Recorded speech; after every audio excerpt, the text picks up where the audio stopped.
Hello, so this is the 2017 year in review for the Xbox. So I'll talk about the different models, the controllers, the games. I'll have a UI walkthrough, Xbox Live, the direction I think Xbox is going in, and the pros and cons with the Xbox. So the first thing I'll talk about is the different models. And the first model I'll talk about is the original Xbox. But since there's so many models associated with the Xbox, I have three different models talked about here with the notable differences.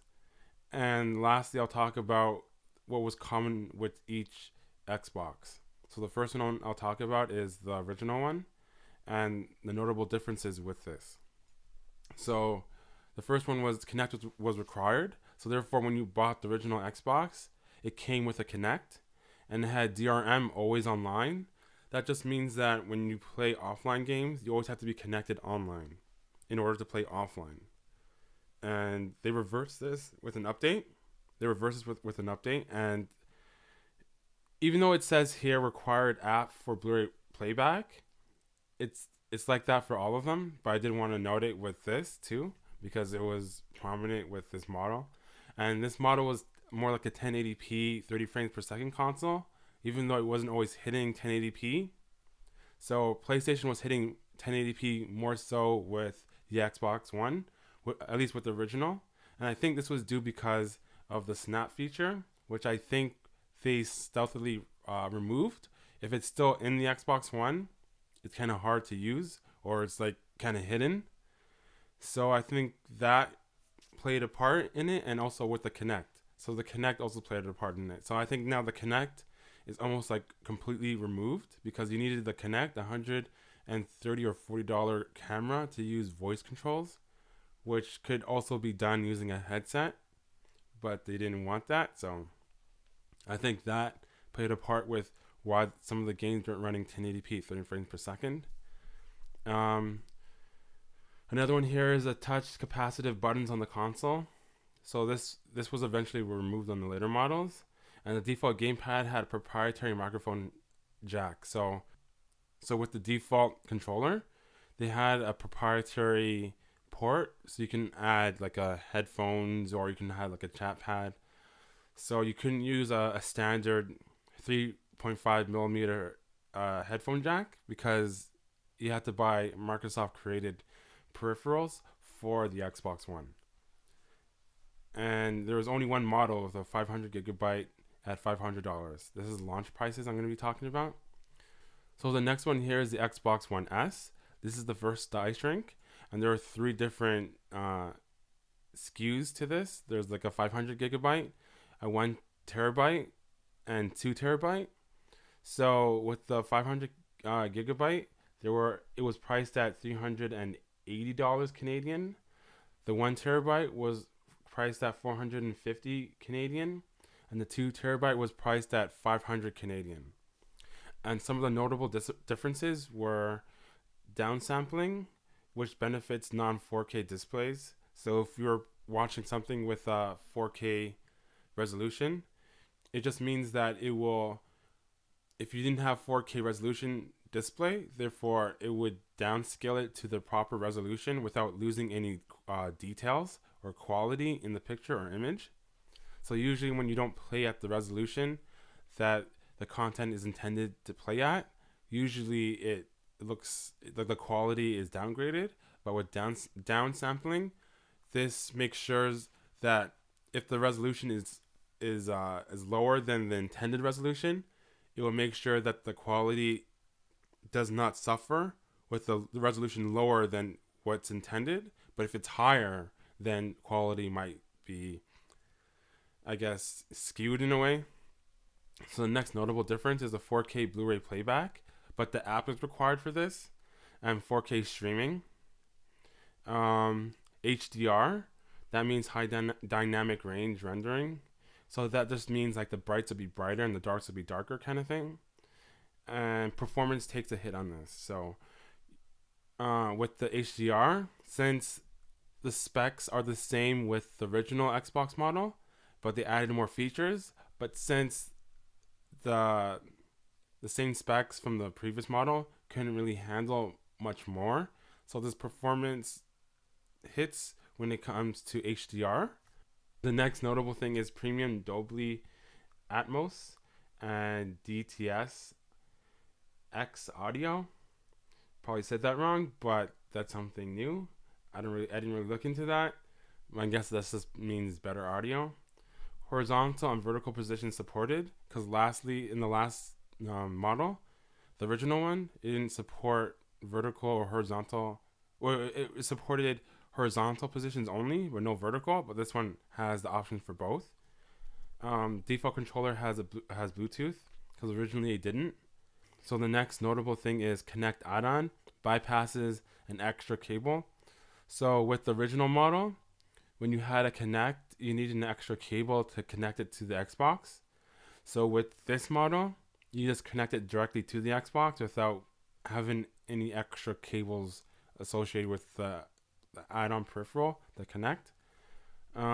This one has physical buttons on the console. Not that much of a big difference, but people like physical buttons more than touch capacitive. And it has built-in RR blaster, and this replaces the remote. So with the previous model, you needed a separate thing for an IR, like an IR blaster, so it can pick up your TV remote. With this model, it has that internally, so therefore you can use your standard remote and try to change channels with it, because the whole marketing for the Xbox One was that you can have all your entertainment into one device. But the thing is that it didn't do any of those entertainment qualities or entertainment features as well as the standalone. So therefore it wasn't that popular.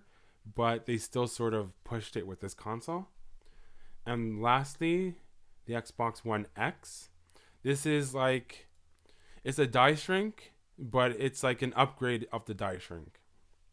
So therefore, I still consider it a die shrink because it's different from the model, from the original model, but it's more of an upgrade of the die shrink. So there's only one model for this. It's 1 terabyte at $600 Canadian. Some of the notable differences are downsampling, which benefits non-4K displays. It just means that resolution lower than the intended resolution for the content will not lose the quality in the image, image quality, I mean. It has native 4K with sacrifices, so that's 2160p frame output. But some of the games don't run all in 4K, and if they do, they have some notable differences like loss in detail. So the whole pitch for the Xbox One X was that you're going to play in 4K resolution without any drawbacks or sacrifices. So basically, it's like playing 1080p games at 4K without any loss in performance or quality. Because usually when you go up to 4K, something was lost.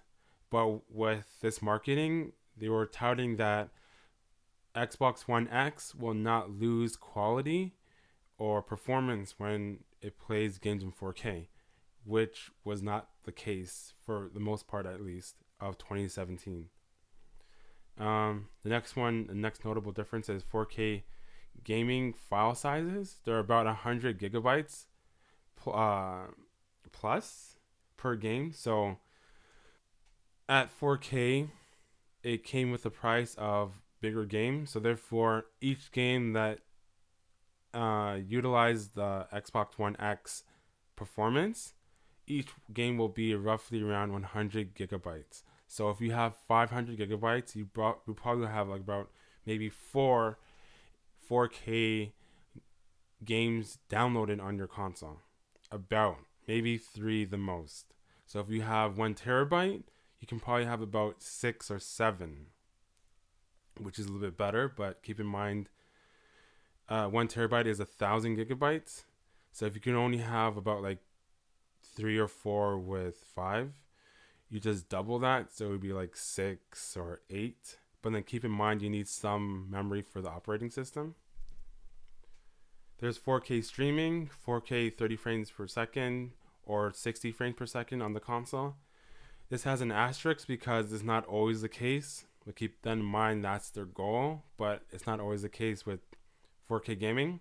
You might have 4K gaming at 60 frames per second if it's like a 2D platformer or like a 2D or kind of like a retro kind of like game. But if it came to like 3D models, like for example, Forza, you may have loss of quality to get to 60 frames per second, or if it's 30 frames per second, it's not as smooth as it would be at 60 frames per second. So you might lose performance to get the detail, or if you want the performance, you lose the detail. It was never one or the other. Like you can never have both. It's always one or the other. This console also supports horizontal and vertical positions. It has built-in IR blaster, which replaces your remote, and the default gamepad uses a standard microphone head jack. So with the previous models, you needed a proprietary device, which you can still use with this remote, with this default gamepad, but you can also use a standard headphone jack to chat online. So therefore, you took away the proprietary devices without actually making the other devices useless. So sometimes Microsoft will change a design on hardware, making the proprietary devices useless if you invested into that. But now with this particular default gamepad, you can still use proprietary devices, which are the peripherals. So if you invested your time or money into that, you can still use it and it won't be useless. Lastly, what is common with all the Xbox Ones? Required app for Blu-ray playback. Required update to unbrick the console. When a console is bricked, it just means that the console is as useful as a brick. So therefore, it does nothing.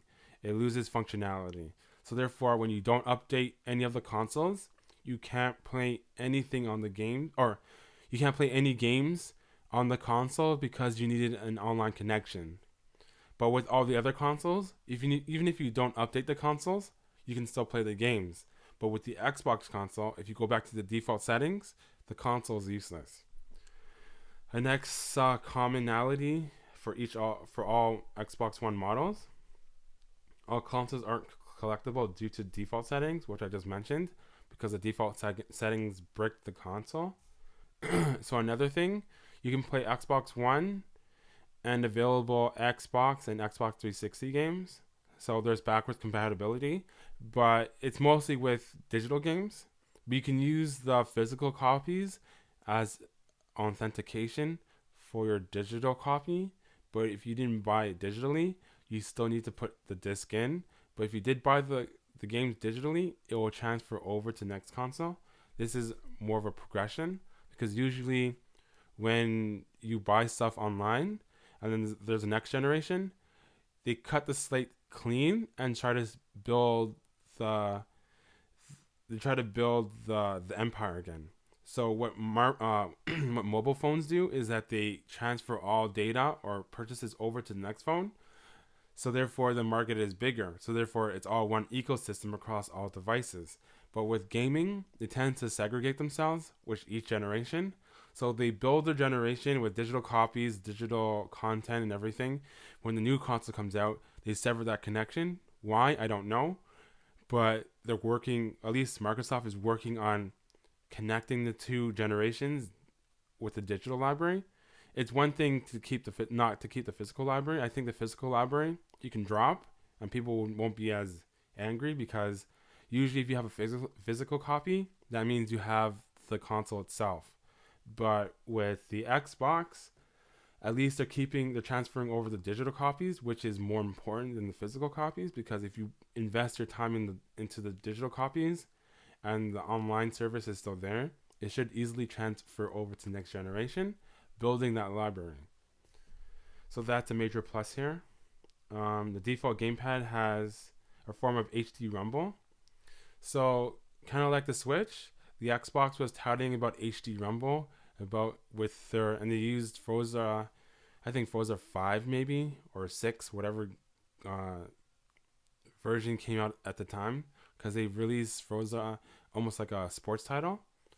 I think they also talked about this with first-person shooters, so keep that in mind. There's HD rumble. To tell you the truth, I never noticed this. I don't really care about the HD rumble. It doesn't really change anything for me, but it's there, and they were advertising about it at the early stages of the console. So next thing is non-removable hard drives, expandable hard drives using USB. So you can expand memory using USB. There's HDMI pass-through for all consoles, and there's about 3 USB 3.0 ports. So there's one on the left side of the console and 2 on the back. So it's not that convenient because it's not in the front, but at least they have the ports, but the port is not that convenient. So usually when you have your infotainment systems together, they're usually side by side. So I don't know why they put it on the side of the console, because usually it's beside a wall or beside another device. So keep that in mind. You need more space on the left side of the console for the USB ports on the side, or the USB port is only one. Another thing here is the default gamepad. It added a 3.5 millimeter head jack, which I already noted, but I want to notify it here too as well. And some controllers don't support older accessories. So apparently I must have found out that some of the default gamepads don't support all the accessories available. So keep that in mind, I guess. I can't remember where I got this, but I have it here for a reason, so I'm just going to keep it. But yeah, so keep that in mind, that not all accessories can work on the gamepad, but I'm pretty sure for the most part it can. But I must have found a controller that doesn't work, so therefore it's here. So that's basically it for the different models. The original model was $500 at Mandatory Connect and DRM, got reversed. Then they came out with Xbox One S, which is the die shrink of the original, which basically means having the same components but smaller and more efficient. And they came out with a 500 gigabyte model, a 1 terabyte model, and 2 terabyte model at 380, 450, and 500. And lastly, the Xbox One X with X like cross. And there's only one model for this, a 1 terabyte at $600 Canadian. The one thing I want to note about the Xbox One X is that with online play, for the most part, it will be tethered to the other models. So therefore, it cannot be overpowering the other models when it comes to like better frame rates, because you might give an advantage to the Xbox One X players. So therefore, for the most part, I think most games, if not all, will be capped at 30 frames per second. So therefore, not utilizing the power of the Xbox One X when it comes to online play. But with offline play, it's all fair game because you're not competing with someone else. So therefore, having a higher frame rate does not give someone a disadvantage or an advantage depending on what side you're on. So that I want to keep in mind, that the Xbox One X may not show its prowess online, but it will show its prowess offline. So now I'll be talking about the games for the Xbox One, and there are about 13 Xbox One exclusives. Keep in mind these are subject to change by developers, and I'll list all 13 here. Crimson Dragon, Dance Central Spotlight, Fighter Within, Forza Motorsport 5, Fru, that's FRU, Halo 5 Guardians, Halo the Master Chief Collection. I have this here because if you want a remaster, the remaster is only available on the Xbox One. The next one here, Connect Sports Rivals, Power Star Golf, Rare Replay, Shape Up, Sunset Overdrive, and lastly, Xbox Fitness. So if you want to look at the Xbox One exclusives, these are all that I could find as exclusives. Otherwise, most of the games you can play on the PC or on the competitor's platform. So therefore, these are the 13 incentives to buy the Xbox One at all. So if you're looking into the Xbox One and you're not sure which console you should get, if you're not into these games I just mentioned, and you might be into like Gears of War, I would highly suggest you to buy the PC version, Or if you're into the Xbox and you want, like, you're into the console but not the PC space, I suggest you, if you do get the Xbox One, buy the digital copy. So therefore, if for some reason your Xbox One is broken or it's not supported anymore, and somehow the console's bricked because the hard drive broke or something, you have like a PC counterpart to fall back on. So therefore, you're not completely reliant or putting all your investment into the Xbox One. So therefore, I suggest highly invest in the digital copies, because and look whether or not there's a PC counterpart to it, because not all games have a PC counterpart. But I highly suggest doing the digital route, because odds are there's probably a PC counterpart to rely on. So if something happens with the Xbox One or support is dropped, you can still play those games on the PC. So that's what I highly suggest with people. If they do go with the console route, get the digital. And even if you're not a PC player, at least you can still play your the money that you invested in the games, even if the console is dead. So that is my guess that is my advice, I should say, when it comes to the Xbox One and the games. Otherwise, there's no real incentive to buy the Xbox One, because if you're okay with the PlayStation or Nintendo, it's actually better to buy that platform and then get Xbox games digitally, so therefore you can play on the PC. And I think that's a better route, because there's no real incentive, especially with the new Xbox One X that has more power than all the other Xbox One models, but is tethered when it comes to online play. So therefore rendering the extra power useless with the Xbox One X. So there's no real draw to the console besides whether or not you want to stay with the Microsoft platform, or if you don't like the competitors' games. I can see why you would choose the Xbox One, but if you're okay with PlayStation, I highly suggest most people go with the PlayStation route, because there's more exclusives there. There'll be more incentives to buy a PlayStation 4 than an Xbox One. So if you buy an Xbox One, I can see people more contemplating about buying a PS4 than if someone has a PS4 and contemplating of buying an Xbox One, because all you have to do is just buy the digital copy and they'll have the best of both worlds without investing in without investing in an expensive hardware. And for the most part, PC will be better than the Xbox One X. So therefore, it's free online with the PC versions. And on top of that, the ecosystem is going to be quite the same, because when, like, for example, I can open up my Windows 10 and it'll have like an Xbox One interface like environment with Microsoft Word 10. So I can socialize with people with Xbox Ones while being on the PC. But the benefit of the PC is that the games are cheaper. On top of that, the online is free, and you can still have the party chats and everything else.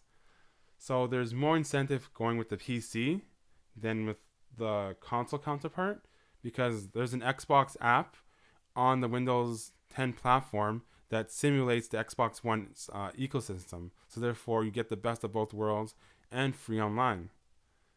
So this is my advice. You don't have to listen to me, but yeah, you can take it with a grain of salt or whatever. But that's just my advice. And the next thing I'll be talking about is the walkthrough. I had some problems with the walkthrough, so keep that in mind. I'm not sure what the problems were, and I was too lazy to do it over again, so therefore I just went with the flow with things. So the next thing I'll be talking about is the UI. And before you go into the UI, I just want to keep in mind that you can use the Xbox One controllers with the PC. So therefore you can have better graphics, play on Windows 10, play all the Xbox games, and if you're used to the controllers, you can just buy an Xbox One controller and use it on the PC. So therefore, there's a lot more incentives to go to the PC than the console route. But without any further ado, let's get to the UI. Okay, so this is the Xbox One's UI. I don't have an Xbox One X, but it should be the same for all Xbox Ones. So this is the main page. This is the home page.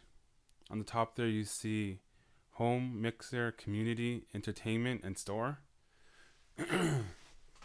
So the mixer, this is basically the streaming app. This is like the default streaming application for the Xbox. The next one is the community. So basically what your friends are doing and what is popular with other Xbox One users. And then with the entertainment section, it's about movies and TV shows.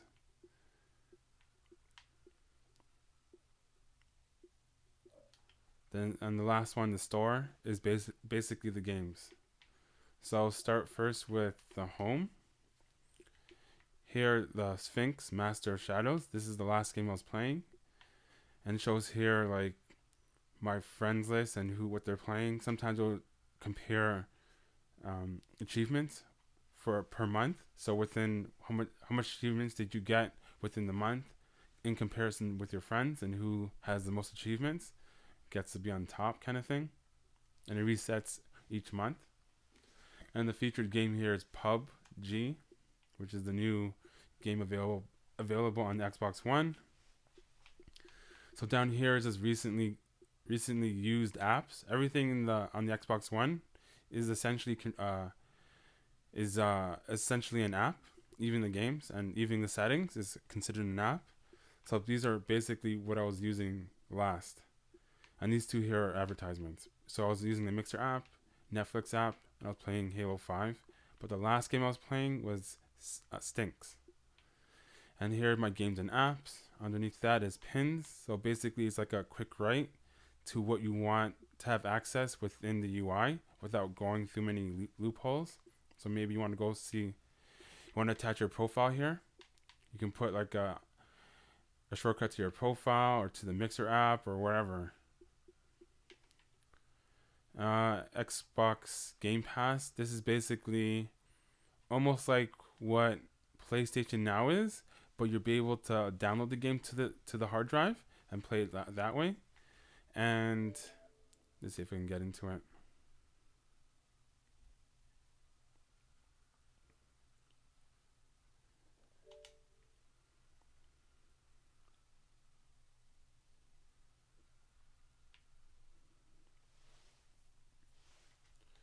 Well, anyways, there are a certain amount of games you can play. I'll go into it when I get into the store section. But basically, a certain amount of games you'll be able to download for free. But you have to have a monthly subscription, and I think that's around $12 Canadian. Xbox Assist, new features. So if you're not familiar with the Xbox, you can go here and familiarize yourself with the new features. And to tell you the truth, I never really used this part, but I guess there's like more information. This is the add more section to the home page or to the home section, and there's other suggestions.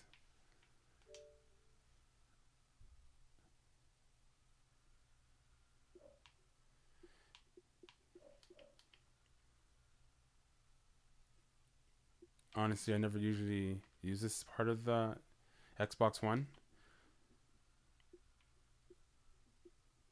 so I'm not completely sure about this part, but yeah, I don't really use it, so I guess it's not that useful. The Mixer app, this is basically when people stream. This is when people stream. And so if you want to look at a game, for example, PUBG, this is what PUBG stands for, Player Unknown Battlegrounds. You want to see how that game looks like? You open the app. And if you don't have an account and you sign in and you create an account, it will attach it to your Xbox Live and it will sort out the credentials using your Xbox Live profile. So if I want to see what's happening here,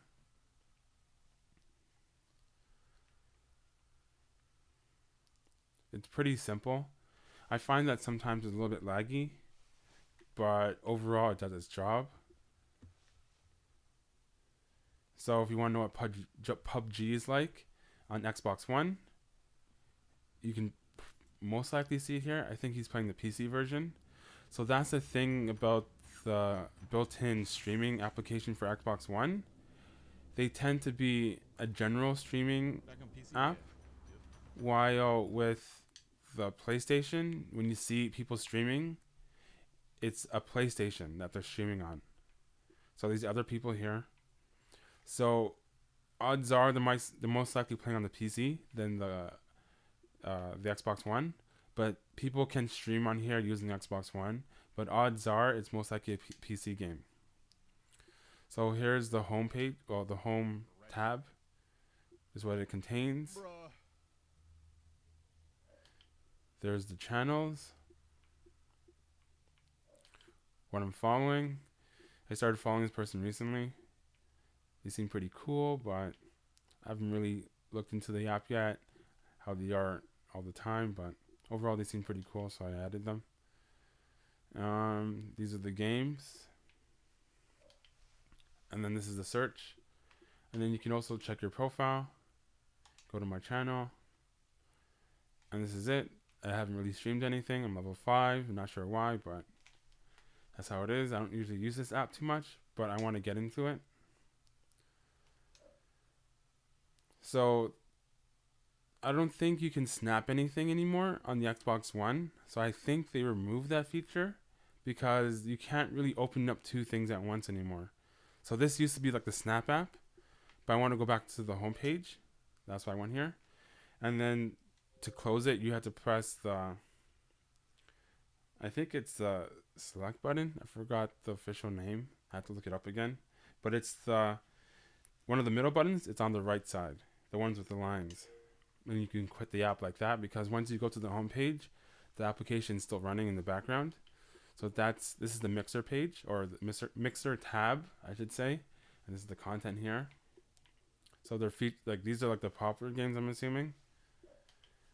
And this is the community page. So this is where people will socialize on Xbox One. So if you post a video, it will be here. Your friends list will show up here too. What they're playing, what did they get in the achievements. So that's pretty cool. And if you want to go back to the top, you press the left trigger. You want to go to the bottom quickly, you press the right trigger. And you can hold it to go to the top if you want. So this is what's trending on Xbox currently. These are screenshots. Oh, this is a clip here. Major Nelson. And you get to see the hearts, how many people liked it. And then I guess the word box, I guess you want to call it, like the comic book style of text kind of thing. Icon. It shows how many people commented. And then how long ago was it posted. So it seems like these are like the latest stuff.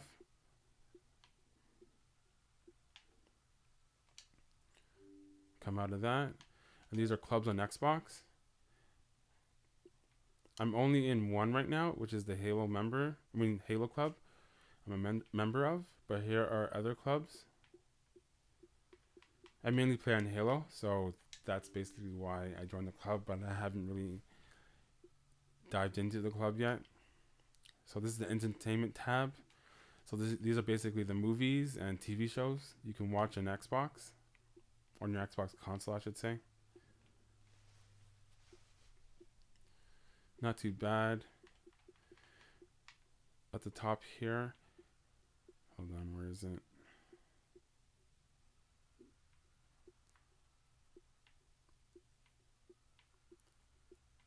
I'm trying to look for the all content text. I can't find it. I was going to this, see if it's in here. No. Need to install the game or app for this. Make sure you're signed into Xbox Live and look into the Microsoft Store. So I guess something's happening with my network or something. So this is probably not the best time to do this, but I'm not sure when I'm going to have another time to actually go through a walkthrough, because For the most part, a walkthrough takes a bit of time, so I'd rather just do it now while I have the chance.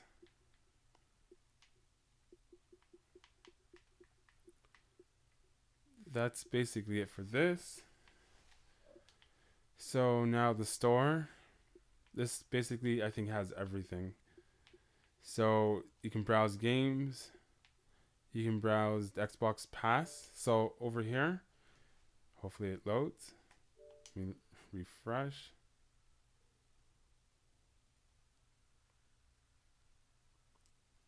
This doesn't usually happen. Hold on.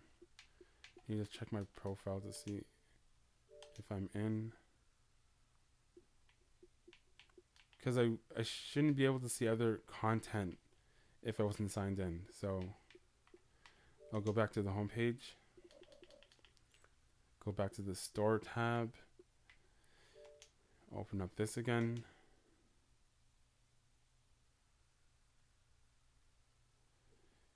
The thing you're looking for isn't here. I wasn't looking for anything. That sucks. Okay, let's see if I just go here. Okay, there you go. I guess I was on the wrong thing. But these are all the games for the Xbox Pass.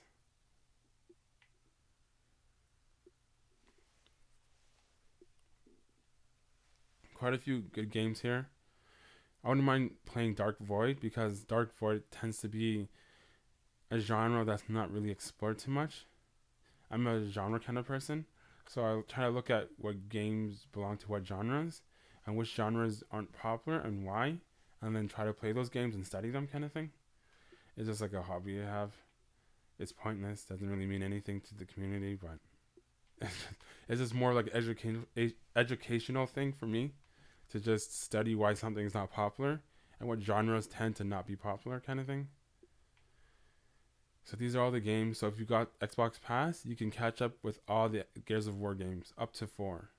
Even Judgment Day, which was like a spin-off, I think, of one of the characters instead of the whole team.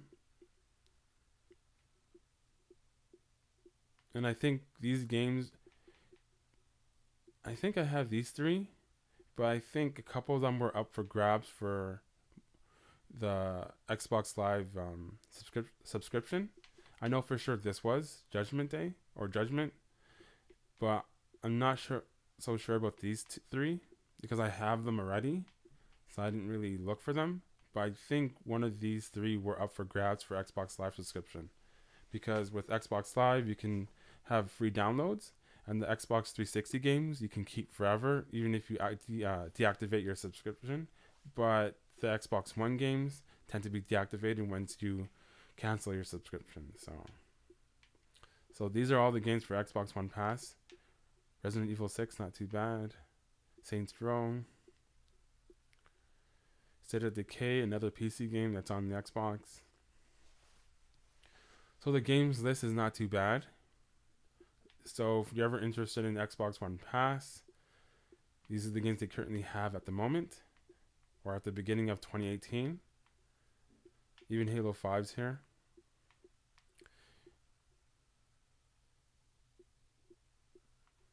So that's basically it for that.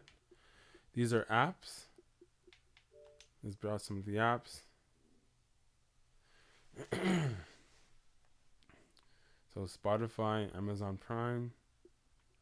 Oops. So these are the deals tab. So at the top there you see deals, games, apps, and films and TV. So these are the deals they currently have for the apps, I guess. Game specials. So they still advertise the games in the app section, I guess. Honestly, I don't usually use the apps too much. So these are the games. So it's another way of looking at the games, I guess. Or most likely inside the store. So this is like the store section, and these are the apps. These are the tabs inside the store, I guess. You want to look at it that way. So basically, you're looking at the same thing again, because in the home page, or like the UI for the Xbox, basically it has an overview what's in the store. So this is actually the store itself. So that's why I got slightly confused there. But these are the apps here. So basically to play Blu-ray movies, you have to download the Blu-ray app to do that. The console itself doesn't do that on its own. It's kind of like how the original Xbox, you can watch DVDs, you can play DVDs unless you had that add-on. And I think people said over time they got rid of that, but then they sort of got it back again. But it's free, but it's digital. So therefore, you have to download the app, the Blu-ray app, to play Blu-ray discs, or else it doesn't play. A little weird, but yes, that's how it is. I do have EA access, which is pretty cool. I was going to that quick, I guess, since I'm here. I guess I'll launch it.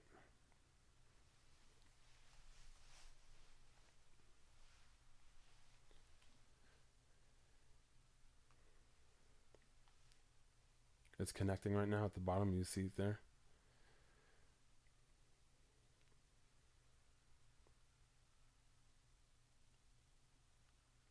The reason why I have this too is because Xbox is not really my main console. I'm not sure if I want to buy physical games on it. So I think a digital route is best for me. So this is the home page here. Titanfall 2 is installed, and I can also look at these games, I guess. So the games in the vault is the one that you can download right now. So it's Bad Company, Mass Effect, all Mass Effect games, and all Dead Space games you can play. There's a couple of sports games there. Skate, Star Wars Battlefront, the remake that came out a couple of years ago or a year ago. There's Hardline, Nightfall, Dragon Age Inquisition, Mirror's Edge Catalyst, Battlefield, SSX, Bad Company, Dragon Age Origins, Bejeweled 3, the first Mirror's Edge, Dead Space Ignition. I'm guessing that's a comic thing. And then there's game trials. So Battlefront 2, you can have a game trial for that. So at the top there is, I'm on the game trials tab, and this is what's associated with it. And then there's my account, and I'm not going to go through there because I don't want my email to be displayed, kind of thing. So I'll go back to the store. So I'm going to go back to the homepage. Actually, go straight to the store. Am I in the store?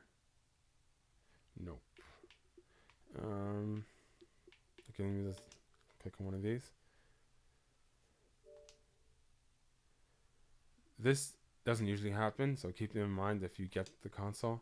Odds are it's most likely my network, but I highly doubt it. Sometimes it does have problems, but usually it's not like this. So that was the apps. There's TMN Go, which is pretty nice because I have Bell, and I subscribe to the movie channel or the movie on demand. So that's associated with my Bell package. There's Twitch.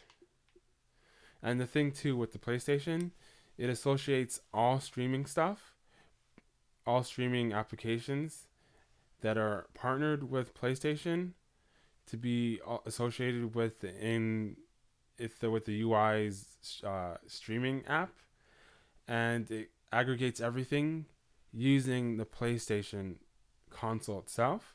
So when you're looking at Twitch stuff through the native streaming application on the PlayStation, it filters everything using PlayStation 4. So keep that in mind, which is pretty cool. The one thing I don't really like about this display on this list of apps here on the right, it says show all. So sometimes you just be going up. I think it would be better if it went to the show all before accessing the next set of rows above where I am. So I see Twitch, I go up, it goes to Crunchyroll. And I think it should go straight to show all and then go up again. So I don't really like too much of how things are set up. So like if you're looking for something and you don't know what you're looking for, you just want to browse, kind of slow. I don't like how it looks, but overall it's okay right now with this. But if you're looking at the games, I'll go back to the games. It's kind of too much. Hold on.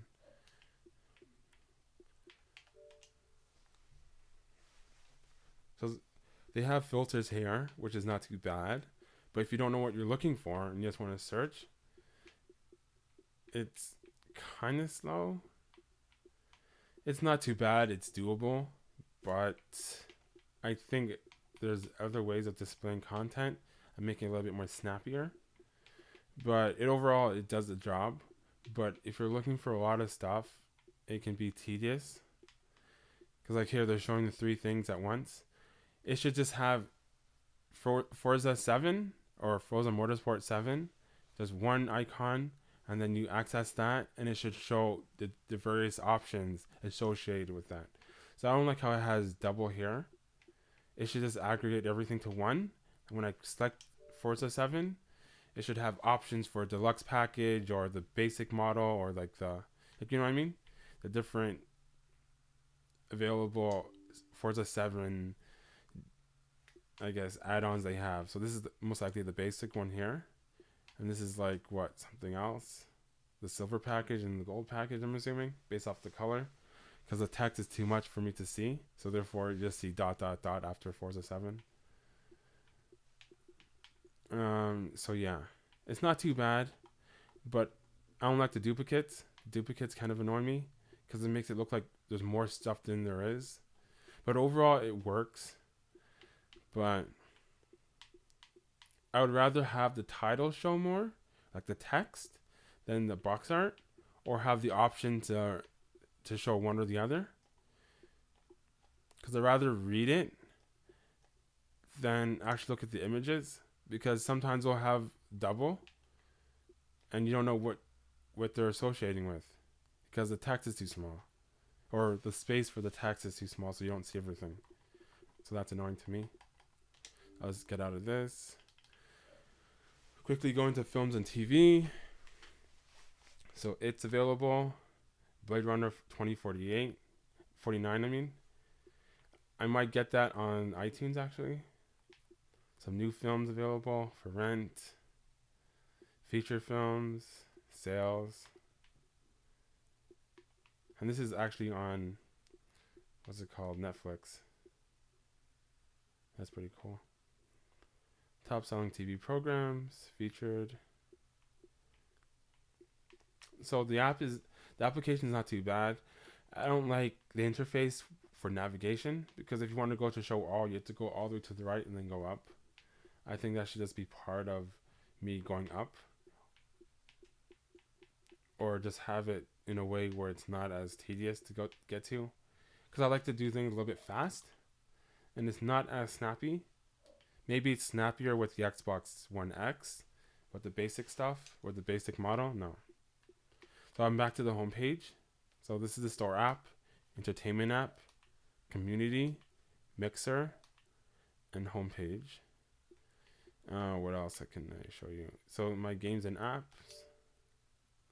So these are all the games I currently have installed on my Xbox One.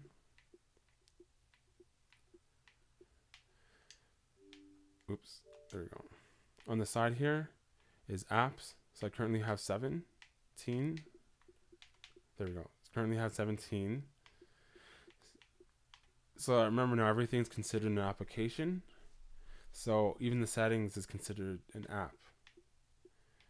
Xbox Assist is considered an app. And there's Xbox avatars, I think is completely pointless. I don't know why they have them.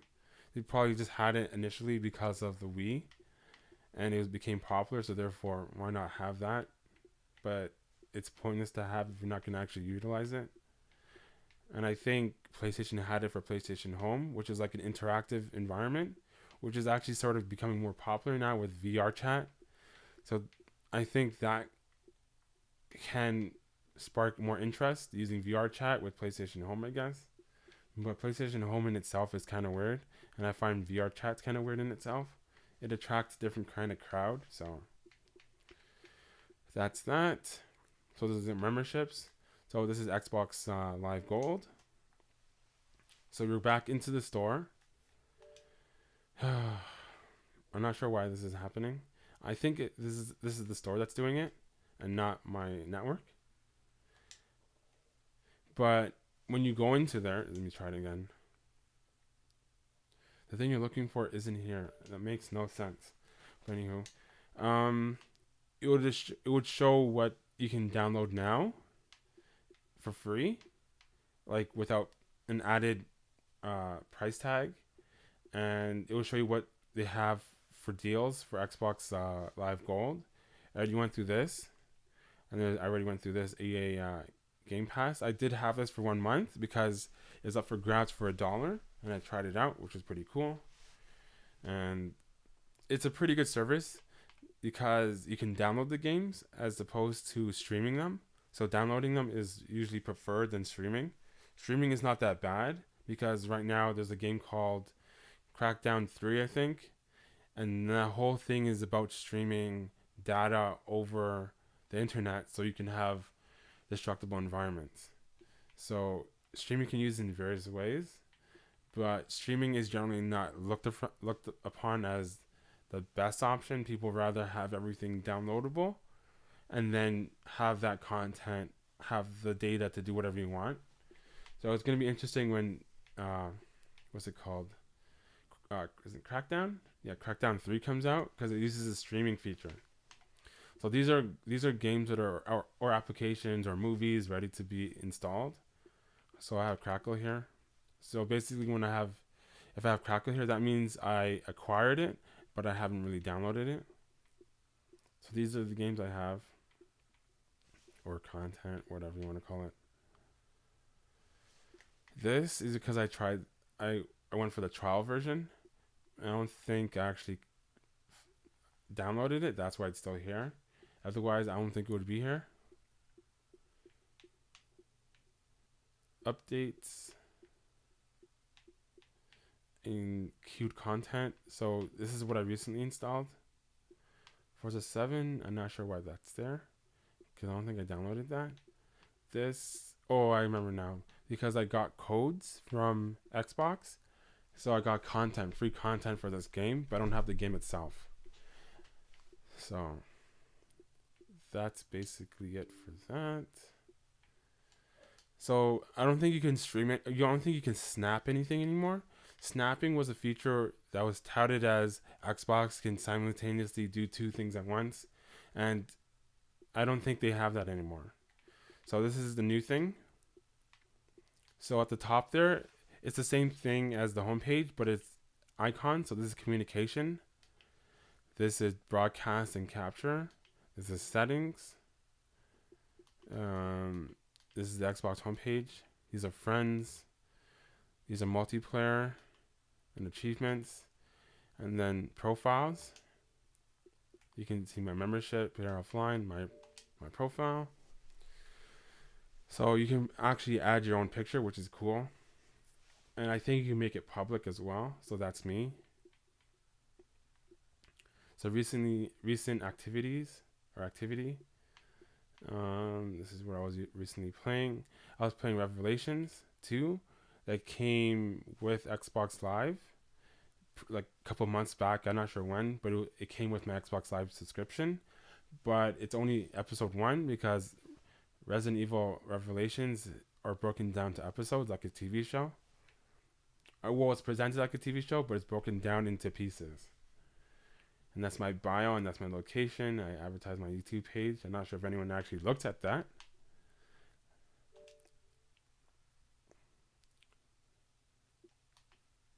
So it went to my social tab. So this is the stuff I have done recently. And when I had the Xbox Game Pass, I was playing Recore. Recore is not a bad game, but it's not a game that I thought it was, but it's not a bad game. These are people I'm following. This is basically your friends list. Not too bad. So that was social tab in your profile. In your profile, application, I guess. This is the games tab. So it has achievements, and this is where it's comparing your friends, how many achievements or how many gamer score they acquired over the course of the month, and who's winning month by month. So I'm sixth within my friends list, and this person's fifth in my friends list. And then gamer score leaderboard. Yeah, this person's on my friends list too.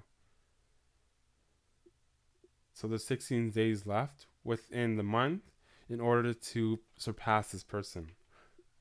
So you get to see who's actually getting achievements and who isn't. Oops. I accidentally came out. So I press the home button, go back to the profile. So the watch tab under your profile application. So this is stuff I uploaded or I have clips of, screenshots of. I'm a big Halo person. I like competitive games more so. So I like Counter-Strike, Halo,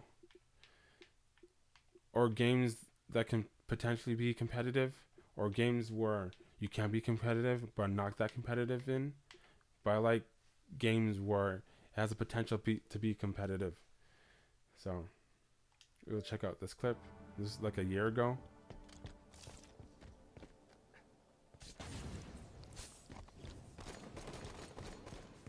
Before it uploaded stuff without me knowing, because that was a setting.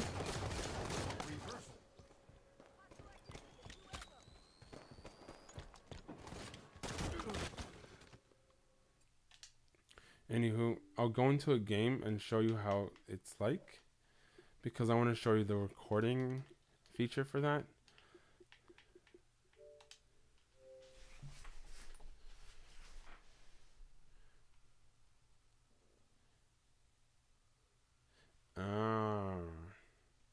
Let's see if I can do this without.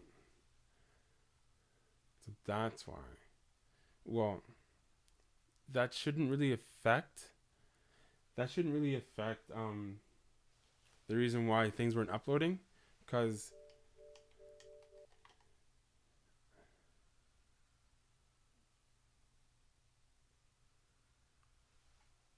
this is interesting.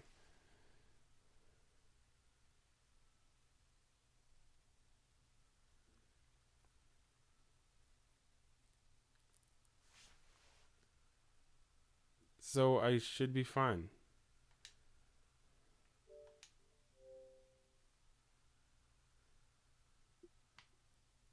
That's weird. Well, I can't even play the game. This is interesting.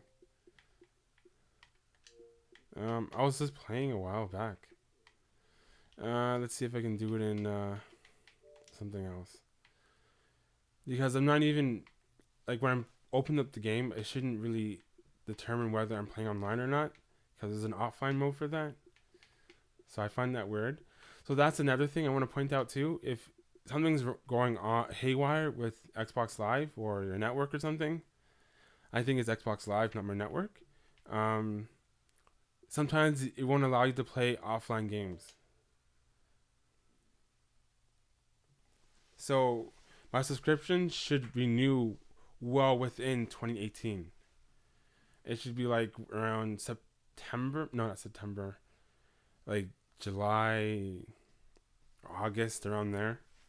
But for some reason, it's saying I should renew my subscription. And that's for my EA and Xbox Live. So something's wrong with the system, or I might have to reset the console. I'm not gonna do this all over again. So usually that doesn't happen, but if there's problems with the console, I find that sometimes the DRM stuff kind of squeezes through. So like if I'm gonna play Halo, it should load up the Halo game, because I also have the Halo game physically. Hold on, let me see if it's in. Okay, so the Halo game's not in. That's why. But still, it should tell me that I should pop in the game or buy it online. So that error message still doesn't associate to what was going on. But anywho, I'd rather play Halo than Titanfall, to tell you the truth. But it is what it is. Titanfall is not that bad, but it's not that challenging. I'm just gonna play a game shortly, for sure, a brief period, even though the game's probably gonna go on longer.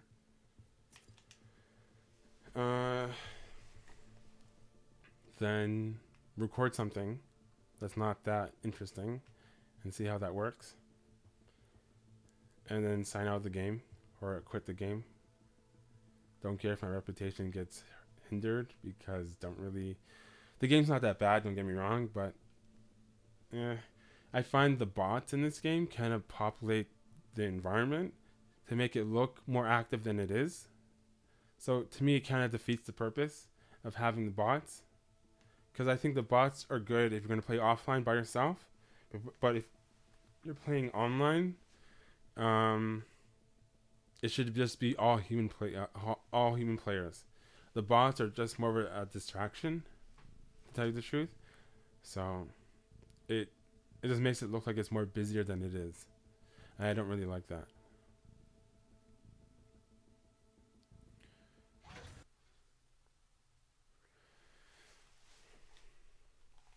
But in Halo, though, I tend to only play SWAT and Sniper. Those are the only two game modes I play. Again, it's going strictly to the competitive aspect. I don't like all the added content in games to make it easier. Let's get this job I done. haven't played this in a while, but I'm familiar with this map. And I think auto aim is there because my reticle was moving and I wasn't doing that. Let's see. I don't want this video to be too long, but I want to prove my point. These are the bots. They can still kill you, but it's like pointless. Like you don't really get anything out of it. Are they following me? Okay. There's a Titan here that's probably gonna kill me. There's people here.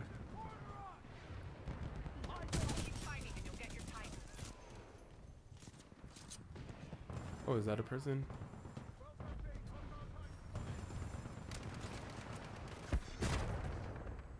Oh, there's a person. So let's say I want to record that death. So you press the home button, and at the bottom there it says screenshot, record that, or capture options. You press X to capture that, and now I captured it. And if you want to confirm that, capture, manage captures.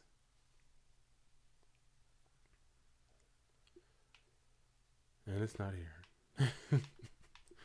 Let's see. That is annoying. But that's how you capture stuff.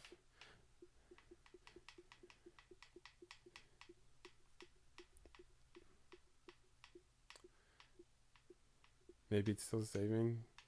That is annoying. Game clips.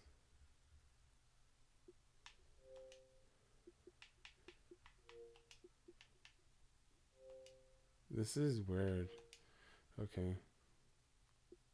There we go. So this is what just happened. Oops. There we go.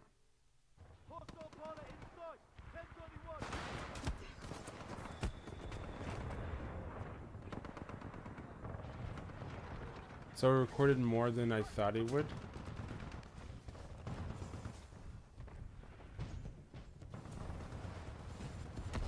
Or maybe I recorded something I didn't realize I recorded. But usually when I'm playing Halo, when things are working the way it's supposed to work, yeah, it's not so confusing. But yeah, it recorded more than I thought because I guess it's the settings, because of the update. It probably had added more to it. So that's me there being killed.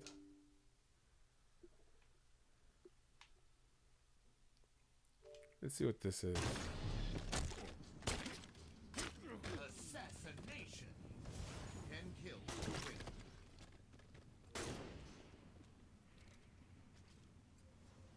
I guess it's just me dying.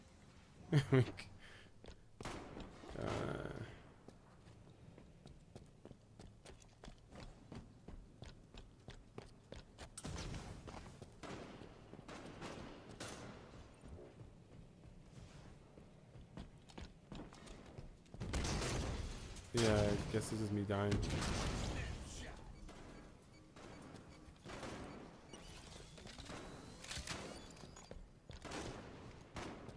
Or not. But anywho, that's basically Xbox. So you go back to the game like this. I'm not sure what just happened there. I can control it. But yeah, that's basically Xbox UI. What else can I show you? I get my Titan. That's pretty cool. Stand by for Titanfall.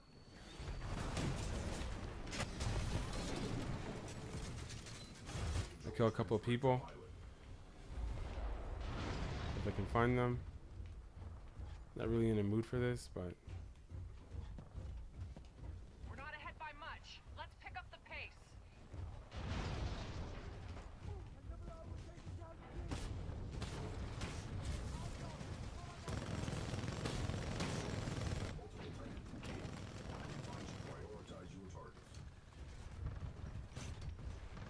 if I die, whatever.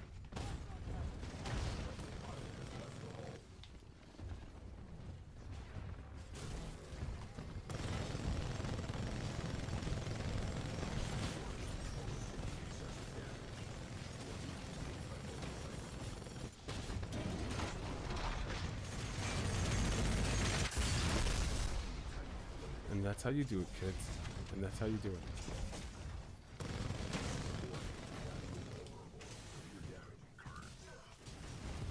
And you escape, and they destroy your...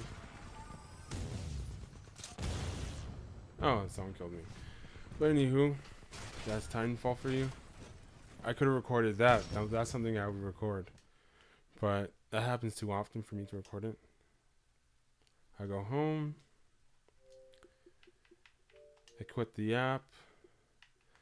That's basically Xbox Live or Xbox UI. So this is the home page. This is the home screen. The home on the home tab. The home screen with the Mixer app tab.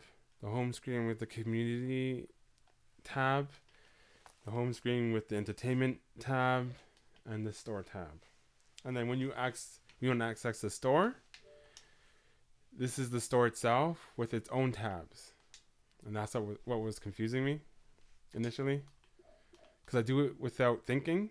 And then when I'm trying to explain it, sometimes it actually triggers a different part of your brain realizing what you're doing, kind of thing.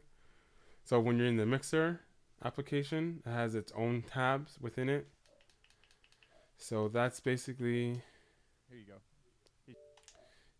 Xbox. I went through here. You still have the party, so that's multiplayer stuff, achievements, friends list. Yeah. So I basically went through everything, and here you can like have quick rights to stuff like the stores, pins, and of course they're advertising stuff in the bottom here. Yeah, you have the OneDrive, which is pretty cool. Groove Music, you don't use that. There's Skype, so they still have the Skype. That's about it. I think I went through everything. The video was a little bit longer than I thought, but yeah, this is the Xbox. And keep in mind that if you bought a background for the previous UI, it won't work as well with this one. So with each redesign, the UI, the backgrounds won't work as well. So keep that in mind. So that's basically it. Yeah. I showed you pretty much everything. And this is my profile. Yeah. You can change the appearance, customize the profile. And keep in mind, they still have the avatars, which is completely pointless. But yeah, that's basically it. Xbox UI. So this video at the end is basically Halo 3, and I wanted to go into the game to see if they still have the restrictions for all DLC kind of thing, and they still kind of do. I did also go into Gears of War 3 because it happened in all the Gears of War, and usually the DLC is just maps, but I think with Gears of War 3, all the maps were released like for free, so therefore it was a requirement to download the games or the maps in order to play all the game modes. But in Halo 3, they still have it structured in a way where it got rid of game modes that are once available at launch because of DLC, like maps. They're just basically maps. The maps didn't come with game modes, they were just maps. So that's what you're seeing at the end here, because I wanted to record it just in case if they got rid of it, and I just wanted to record it to see if it's still there, and it was. So there you go.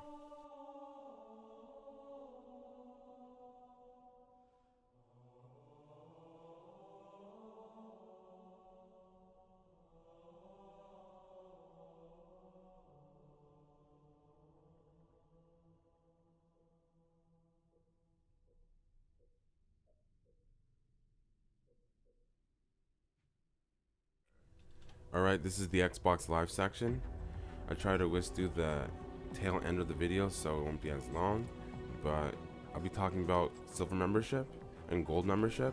So with the silver membership, you have it's basically free and there's no online, but you can purchase games, but there won't be any deals for you. You can do anything or you can do everything, but without going online, and there's no deals and no free downloadable games kind of thing. But with the gold membership, there are 3 different tiers to it. There's a $60 option Canadian per year, a $25 option every quarter, which is like every 3 months, and then a $10 option Canadian for every month. And Xbox Live supports CRUD operations, so that means create, read, update, deactivate kind of thing.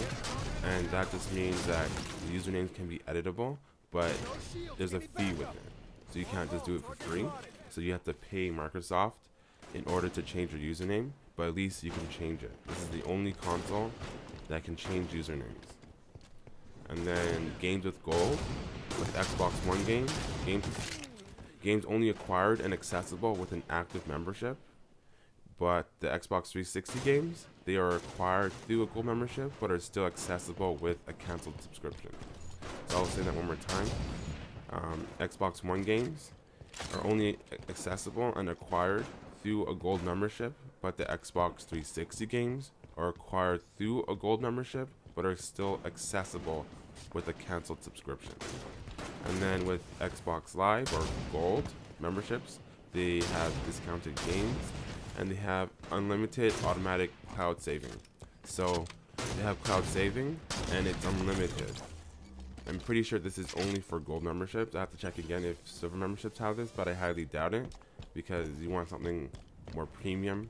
So, and that's a major thing. And I think PlayStation has a limit to how much you can save to the cloud, while Xbox doesn't. It's unlimited for every user, which is good. And now I'll move on to the next section. Oh, well, before I move on to the next section, I do believe that Microsoft creates the network, and then developers, they ask for space for the network and how much they're going to use for like per users online, and they kind of allocate that for them.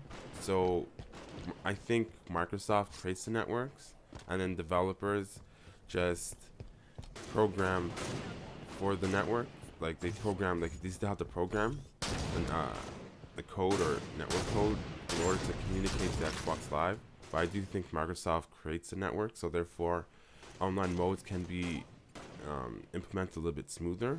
So with PlayStation, it's more of like a PC ideology, while with Xbox Live, they tend to create their own networks.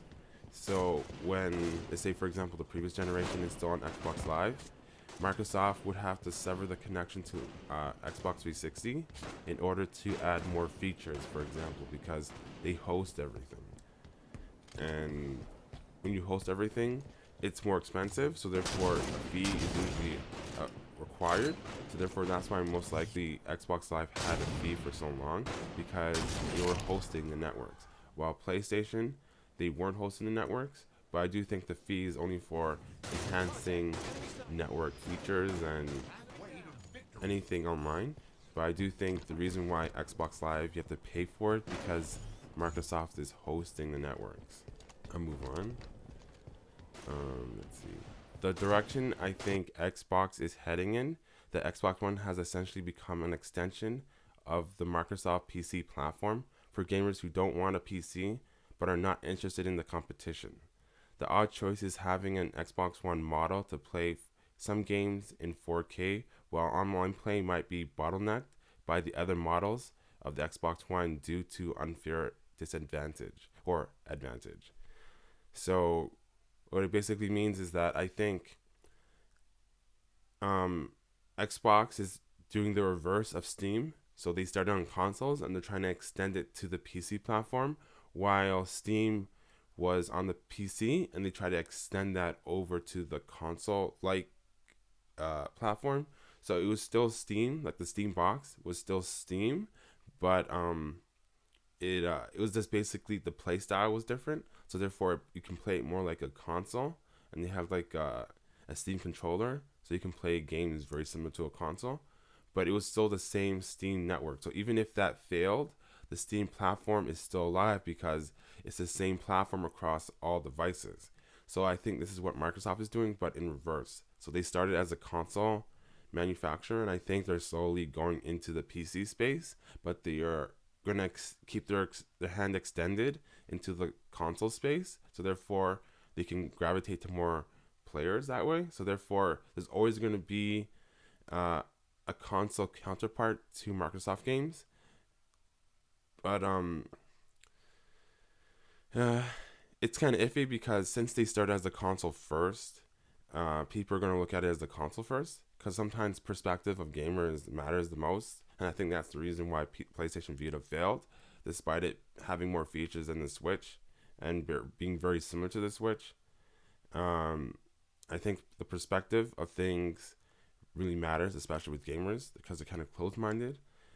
If something doesn't play like the previous game, they get upset, or they don't understand the controls of something, they get upset. If something's different, they get upset. Instead of trying to adapt to the new play styles or whatever is out, they tend to just reject everything. So I find gamers are very finicky when it comes to that. They don't like anything new. It's kind of like a toddler kind of thing. If something's new, if your dad shaves his face, all of a sudden everyone starts crying. Very similar to gaming. I find gamers are very finicky. And I think this could work, but you still need some exclusives. Like, you can't have everything, I think. Or you need to have somewhat of some exclusive content with the PC and console counterparts maybe, but you need to create some kind of incentive to move over. If you're going to merge the two, it's essentially going to be a PC platform that has a console playstyle and a very expensive console playstyle, because it's not exactly the same. It's not exactly the Steam box. So games are running differently, and it relies heavily on the specs and everything. So it's kind of iffy. So I'm not sure how this will work, but I think this is the direction they're heading in. Also, I think they want to have the best versions of the PlayStation games. So if they have Battlefield, it'll be the best version on the Xbox One X. If they have Call of Duty, it'll be the best version or best looking version with higher frame rates. But then when it comes to online, everything's bottlenecked by the older models because they're not as powerful. So therefore, you can't give an unfair advantage people who are playing with the Xbox One X. So I think this is where the direction is heading in. It's kind of iffy. It's kind of like a gray area. And I do think gamers are kind of finicky, but that's what I think it is. Also, I want to mention that Xbox One and PC platforms aren't merged yet, so therefore there can still be some kind of discrepancy. So since they're not the same, you have to handle them differently. So you have to have some kind of exclusives with the, at least with the console counterparts. And I'm not sure how you're going to do it, but I think you're going to sort of shoot yourself in the foot a little bit. But because they have two different ecosystems, you have to sort of merge the ecosystem together. And you needed the Xbox One to actually support keyboard and mouse from the get-go kind of thing in order for it to fully merge. But since it's solely a console right now, and you're merging a lot of the games over to the PC or having a PC counterpart, you're sort of shooting yourself in the foot with the console counterpart if you're going from console to PC. So the overall grade for the Xbox One, I gave a D+. And the major reasons for this is because once support is dropped, and let's say for example something happens to your hard drive, the console is bricked, so therefore it's not collectible. So when support has dropped, you're walking on thin ice basically. So unless you bought the digital versions, having PC counterparts, you're kind of screwed. So if someone tries to sell you a used Xbox One and support has dropped, you're gambling whether or not the operating system was updated or if it's bricked. So that's why it's a D+. It's still playable. You can still buy the console, whatever you want, but it's a D+ as a grade. And the pros I have for the Xbox One is that some games achieve the 4K native resolution with some drawbacks. Many PC games are available on the Xbox One. Offline play, Xbox One X can show its added power. Xbox Play Anywhere is a cross-buy program for select digital games, so PC and Xbox cross-buy. Has CRUD operations, so this just means you can edit usernames. Expandable memory using USB, and digital purchases carry over to the Xbox One as they become available. So with backwards compatibility, how they're doing this is that they're making older games available digitally, and when you put in your Xbox 360 game, is used as an authentication in order to play the digital version for free. So if you don't insert an Xbox 360 game and there's an Xbox 360 digital version to that, then you have to pay for the digital version, or else you put in your 360 game, which is used as authentication, and then you can play the 360 version for free, digitally only. So that's how it works. So Microsoft's direction is a bit better because they're building their ecosystem. They're merging the two generations into one.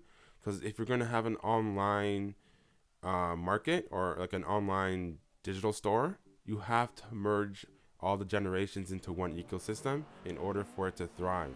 You can't expect so much profit in one generation and then drop everything, because people are going to lose trust in buying digital content. Because when you buy games on Steam, all the Steam games are compatible with keyboard and mouse, because the keyboard and mouse never changes. So therefore, you have to also take into consideration of how things progress.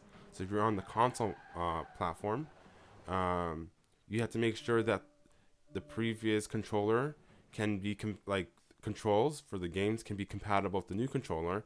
If you're going to add something, add it to the controller. Don't redesign the controller, because PC games have a major advantage over console, because all the games support keyboard and mouse, and it's been like that for years. So therefore, all the games are compatible with the default control scheme on PC. And on top of that, you can play older games on the PC, so therefore it's one major ecosystem. And especially with Steam having more of a console-like feel on a PC platform, makes it even better, because that way you can play controllers. You can use controllers on some PC games on Steam, but for the most part, all keyboard and mouse, all games are compatible with keyboard and mouse. And there's a big ecosystem. So like, because a game was released 7 years ago, it's not available on Steam now, that makes no sense. So if a game that's available 7 years from now, it might be a little bit cheaper and people might buy it years later. Like how I bought an iPhone 4, that was my first iPhone, and that's 4 generations in. I wasn't into the iPhone when it first got released. So you have to take that in consideration. So this is a major plus with Xbox because they're merging the ecosystems. This is what you should do if you want to have a successful online store. You have to merge everything. If you go on Amazon and something was on Amazon 7 years ago, it's not going to be unavailable now because there's like an update or redesign. That makes no sense. You want everything in one space, no matter what you're using, whether it's on the PC or a mobile phone. It sounds ridiculous, but they don't do it. Because you might think, why wouldn't they have all the Amazon products available? And then you look at the console market, and they have, let's say for example, the PS3 and the Xbox 360. They have maybe different architecture, but you should have expanded on that architecture, so therefore it would have been easier to move over. That's a shame on the project manager, maybe. I'll just blame the analyst. I'll just call him analyst for now. Person who's like the lead designer on overall projects. So therefore, they should have looked at the previous consoles and sort of worked and added more to the architecture that they already had. So therefore, it would have been an easy, smooth transition and unifying the ecosystem. But it sounds ridiculous, but they don't do it. So, anywho, moving on to the cons. Xbox One has the most discrepancy with 4K advertisement in comparison to the PS4 Pro. The console is not collectible due to the default settings bricking the console, which I already stated. Not all wallpaper will be compatible with the constant redesigns of the UI. That's the user interface. So if you bought like a wallpaper with the first user interface, it won't work with the second user interface, and especially won't work with the third iteration of the user interface. There's only about 13 exclusives on the console, so that means you have to buy the Xbox One to play these games. I say about because I could be missing some, or I could be adding a little bit too much, but it's about 13. Kinect is the only available camera for the console, priced at about 140 Canadian, and it might be discontinued right now. So I'm not sure if there's like a third-party peripheral, but as for like the official Xbox camera, it's 140 and it's the Kinect. Xbox One is tethered to the other SKUs, which is stock keeping units that have weaker specifications that affects online play. So because Xbox One X is more powerful, which is the catch and the direction they're going with Xbox One X, which is like an upgrade of the die shrink, but with online play it may be leveled because you might not want have Xbox One X players to have an unfair advantage. So having higher frames generally means you see more than the other player. So when someone's playing Call of Duty and they're shooting them like 17 times and they're wondering why they still died, because the frames were off. That happens when someone's kind of laggy. So when something's is lagging, you're skipping frames. So every time you're looking at the screen, it creates the illusion that it's a moving picture, when in reality it's just a number of pictures being placed right after each other, creating the illusion of movement. But if you're having higher frame rates for a different model, and the older models don't have that higher frame rate or can't support that, you're basically giving an unfair advantage to people who bought the Xbox One X, and the early adopters are being shafted essentially. So you don't really want that. So from my understanding, Xbox One X should be tethered when it comes to online play, but when it comes to offline play, it should be fine. I could be wrong, but that's just my understanding of how things work. Xbox One counterparts pay for online when PC versions don't require an online fee. With Xbox One users, they have to pay for online, while the PC players don't. That's what this is basically stating. And I think because Xbox One, Microsoft has created this system, because I'm not sure if anyone realizes this, but Xbox or Microsoft in itself, they try to create everything on their own. They try to do everything internally. So networks are also internally. Their ideology is almost like dominating the world kind of thing. It sounds kind of ridiculous, but their business choices, or the direction with their business, is that they try to do everything internally. that also means networks. So they can create their own networks and use it for and apply it to like they make it public. So therefore users can access it, but then there'll be a fee sometimes, or like for example the cloud saving. That's all Microsoft. So they are allowing unlimited saves for clouds, for game saves for on the cloud for Xbox One users. So that means if they can handle that, they can handle networks. And when you go outside the spectrum, when you're a programmer, you see that Microsoft has their own ecosystems and everything. They have like Azure and all those other stuff which they create internally. So this ideology here is not too far-fetched from the reality, especially outside of gaming. They always try to do everything internally. Next point here, fixed internal memory. So downloads, physical and digital. So I find, and maybe the Xbox One X has improved on this, but at least the older models, the downloads haven't improved. And lastly, this is with an asterisk, DLC with exclusive IPs often locks players out of the game modes that were once available at launch until players buy DLC. This is a 7th generation practice. I haven't really seen this yet with the current generation, which is the 8th, and the next generation is the 9th. So 7th generation is PS3, Xbox 360, and I think Wii. I think it's Wii, yeah. And Xbox or Microsoft tend to lock players out of game modes that were once available if DLC is released. But back then it was mostly maps, so they have like season passes now, so it's kind of different, and so it doesn't really interfere with game modes anymore, but they have season passes. So season passes tend to not interfere with game modes anymore, so I don't think this will happen. But keep in mind that this was a practice in the 7th generation, and I just keep this here just in case it happens, so it's mentioned that even though Microsoft may be a big company and they generate a lot of money, they sometimes make poor decisions on design. So Microsoft's downfall is not so much programming or skill or talent. Their weakness is design.